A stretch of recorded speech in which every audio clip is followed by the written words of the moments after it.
नमस्कार. मी रुपाली मच्छिंद्र चव्हाण, राहणार सावर्डे.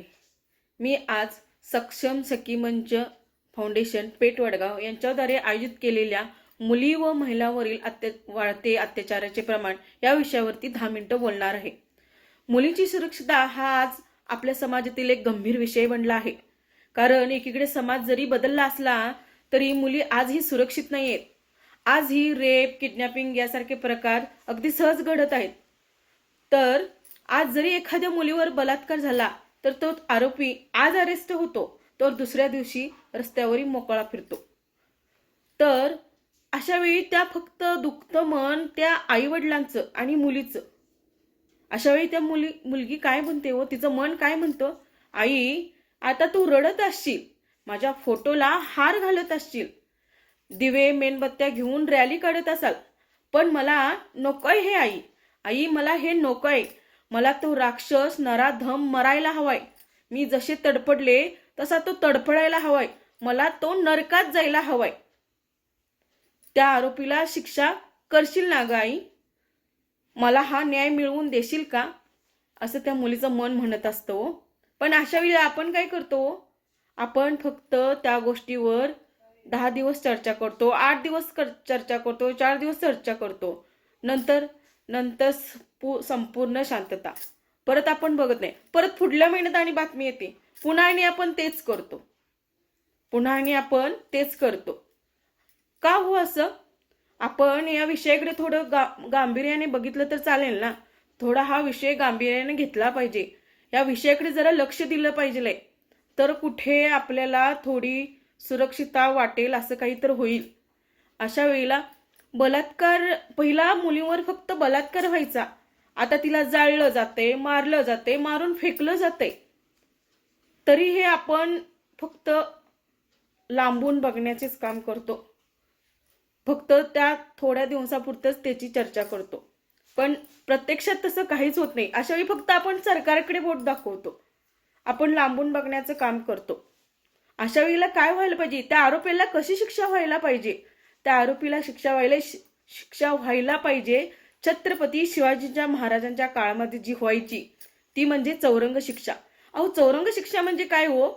तर रांझा नावाच्या गावात एका पाटलाने महिलेची अब्रू लुटली होती. तेव्हा त्या आरोपीचा जेव्हा आरोप सिद्ध झाला, तेव्हा छत्रपती शिवाजी महाराजांनी त्याला चौरंग ही शिक्षा ठोठावली. त्या चौरंग शिक्षा म्हणजे काय हो? तर त्या आरोपीचे दोन्ही हात कोपरापासून व दोन्ही पाय गुडघ्यापासून कापले जायचे. ती व्यक्ती रक्तस्राव होऊन मरू नये म्हणून त्यावर उकळते तेल टाकून नसा बंद केले जायच्या. तेव्हा तो व्यक्ती चौरंगासारखा दिसायचा आणि त्याला चौरंगा शिक्षा असं म्हणायचं. आणि ती व्यक्ती उदाहरण म्हणून इतरांसाठी जिवंत ठेवली जायची, कारण बघता जाता येणाऱ्याने ती बघावं आणि एक धडा शिकावा.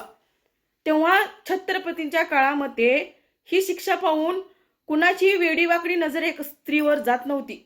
कुठल्याही आया बहिणीकडे ते वाकड्या नजरेने बघायची कुणाची हिंमत नव्हती, किंवा असलं भ्याड कृत्य करण्याचं कुणाचं धाडस व्हायचं नाही.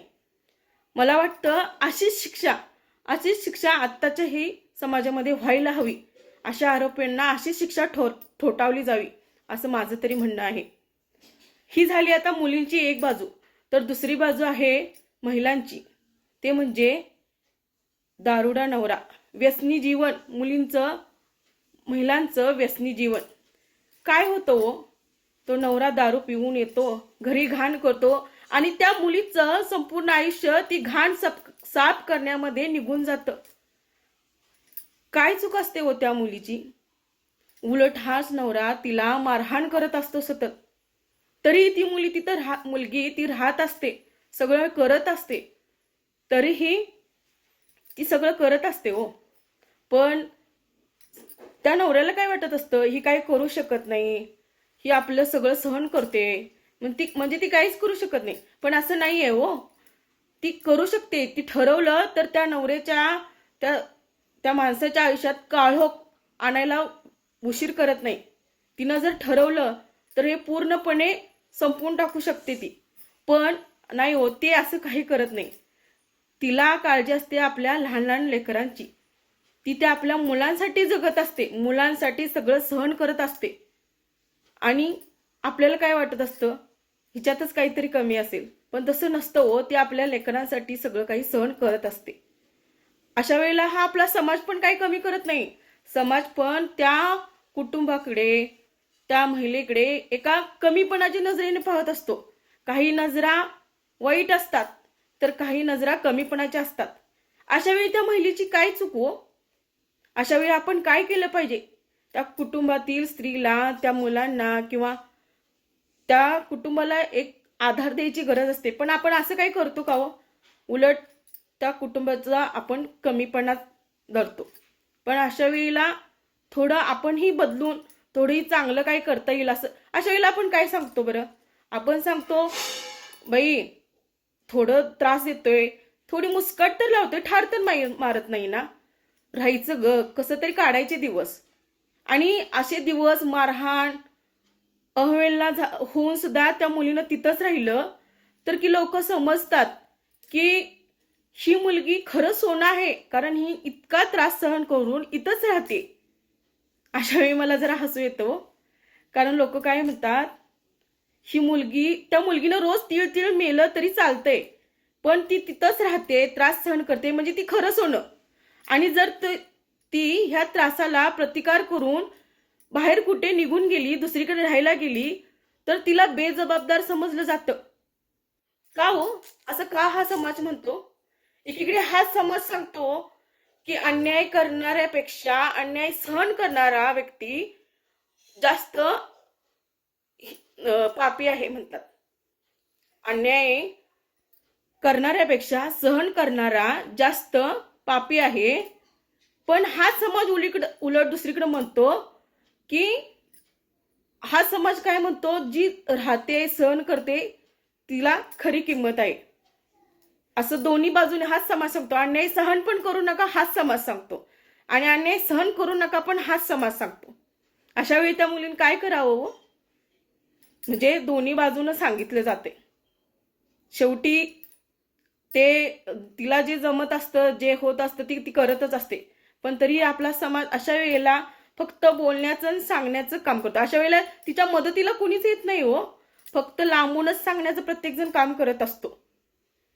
इतकं करूनही ती तिचे अगदी जन्म दिलेला वडील सुद्धा सांगत असतो, तू माहेरी येऊ नकोस, तू तिथेच राहा. तू जर इकडे आलीस तर शेजारी पाजारी समाजातील लोक मला नावं ठेवतील. म्हणजे त्या मुलीला त्या घरी सुद्धा येऊ दिलं जात नाही हो. तू तिथे थोडी मर, थोडी जग, पण तिथेच राहा. रोज तिनं जगता जगता थोडं थोडं मरत असते होती. रात्री झोपली की अंथरुणावरती घळघळून रडत असते. घळघळून रडली तरी तिच्या मनात सतत विचार येत असतात, मी का जगते आणि कुणासाठी जगते. पण एवढा विचार येऊनही अनेकदा तिच्या पुढं चमकून जातात तिची लहान मुलं. मग अगदी मरणाचा सुद्धा ती विचार करू शकत नाही. अगदी मरणाचा सुद्धा ती विचार करू शकत नाही. तिला तिच्या मुलांच्या भविष्यात अंधार होऊ द्यायचा नसतो. तिला तिच्या मुलांसाठी जगायचं असतं. म्हणून ती स्त्री जगत असते. ती कमजोर झालेली नसते. ती आणखी स्वतःच्या बळावर, स्वतःच्या हिमतीवर जास्त जिद्दीने उभी राहते. पण आतून कुठेतरी ती तुटलेली असते. आतून कुठेतरी ती तुटलेली असते. ती तुम्हाला दाखवत असते. तिच्या चेहऱ्यावर सतत हसू असतं, सर्व काही असतं. ते आपल्याला लांबून दिसते. तुम्ही पाहिले का अशी स्त्री बदललेली? तुम्ही पाहिले का अशी स्त्री बदललेली आहे का कुठे तुमच्या शेजारी? बघा, जरा डोळे उघडून पहा. आणि खरंच असं असेल तर थोडं आपणही आपल्याकडून काही चांगलं होतंय का ते पाहावं. आजच्या युगाची प्रगती तू, प्रयत्नांना लाभलेली उन्नती तू, कलेच्या क्षेत्रातील नटराजाची मूर्ती तू, खरंच साऱ्यांच्या यशाची कीर्ती तू. आज स्त्री स्वतःच्या पायावर उभी राहिलेली आहे. सगळीकडे तिचं नाव गाजत आहे. ती कणखरपणे उभी राहत आहे.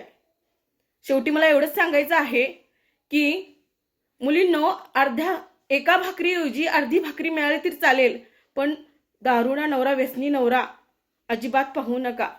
एका चांगल्या कुटुंबात तुम्ही त्याचं घरदार पाहून जाऊ नका, तो मुलगा कसा आहे पाहून तुम्ही तुमचं ठरवा. एवढं बोलून मी माझं मनोगत संपवते आणि मी आभारी आहे सक्षम सखी मंच त्याच्या अध्यक्षा मॅडम सुजाता कोळी मॅडम यांचं मनापासून आभारी आहे आणि त्यांचा पूर्ण स्टाफ यांचे आभार आहेत. त्यांच्यामुळे आज या सक्षम सखी मंचमध्ये मी माझे मनोगत पूर्ण करू शकले. त्यांचं मनापासून खूप खूप धन्यवाद. थँक्यू सक्षम सखी मंच पेठ वडगाव. आभारी आहे. धन्यवाद.